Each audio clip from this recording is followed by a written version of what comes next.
Okay, let's talk about dialogue punctuation, but we're not going to do it in that dry, boring grammar class way. We're going to go way beyond the simple rules and start treating commas and full stops like what they really are, incredibly powerful storytelling tools that can give your writing a unique rhythm and a real voice. So, I want you to think of yourself as the conductor of an orchestra. Every single comma, every period, it's a signal you're giving to your reader. It tells them when to pause, when the tone shifts, or when a thought has come to a complete stop. See, punctuation isn't just about being correct, it's about controlling the actual music of your characters' voices. All right, first up, we have what I call the classic pattern. This is probably the one you see the most. It's the most fundamental, most direct way to write dialogue, and its number one job is clarity. The speech last pattern is your go-to, your workhorse. It puts the speaker front and center before they even say a word. It's kind of like a stage direction. You get she said and then you get the line. Its whole purpose is to be clear, which makes it absolutely perfect for those fast, punchy exchanges that need to move along without any confusion. The mechanics here are really simple. Just look at the example. She said, "I am ready." It's like a little two-step dance.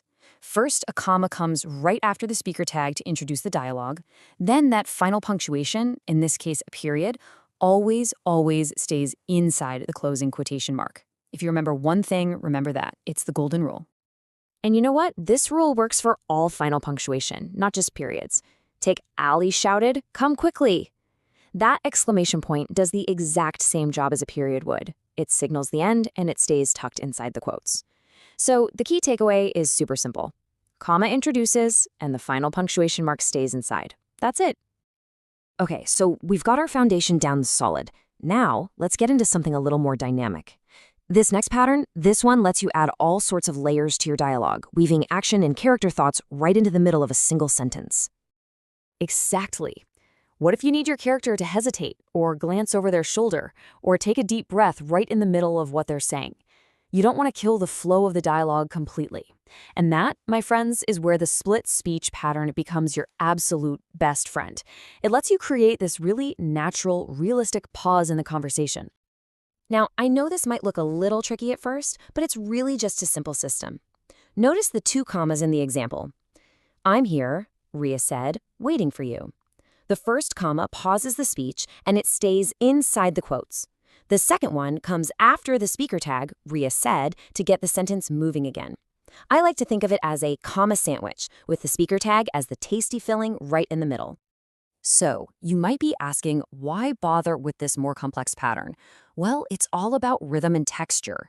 That little pause we create with "Rhea said" gives the reader a beat, a moment to picture Rhea looking around, maybe tapping her foot. It turns a simple line of dialogue into a small moment of action, which makes the whole scene feel more alive and gives you total control over the pace. All right, we've seen both of these patterns do their thing. Now, let's put them right next to each other, side by side, to make the difference totally crystal clear. This will help you know exactly which tool to grab and when. So here's the ultimate breakdown. The classic pattern uses just one comma for that direct, clean, no-fuss delivery. Like in "Rhea asked, 'Where are you?' Bam, done. But the interrupted pattern uses two commas to deliberately create that pause. Like in "I'm here," Rhea said, "waiting for you." So the choice really comes down to the effect you're going for. Do you need speed and absolute clarity, or are you trying to build a little rhythm and show some action? So there we have it. We've just added two incredibly useful tools to your writer's toolkit. Let's do one final quick review of when to pull each one out to make your dialogue as powerful as it can possibly be. Here's the bottom line. You're going to use the classic pattern when you need efficiency. It's perfect for those snappy back and forths or heated arguments. But when you want to really dig into a moment to show a character thinking or pausing or hesitating, that's when you reach for the interrupted pattern. It forces the reader to slow down with the character, and it adds this almost cinematic quality to your scene. And that's pretty much it. You've now got a real handle on the punctuation that controls the whole flow and feeling of your conversations. It's not just about following rules anymore. It's about making smart, deliberate, creative choices as a writer. So I'll leave you with this question to chew on. The very next time you sit down to write a conversation, what are you going to do? Are you going to go for that quick, direct punch of the classic pattern, or are you going to slow down a really important moment with that thoughtful pause of split speech? The choice, and all the power that comes with it, is now yours.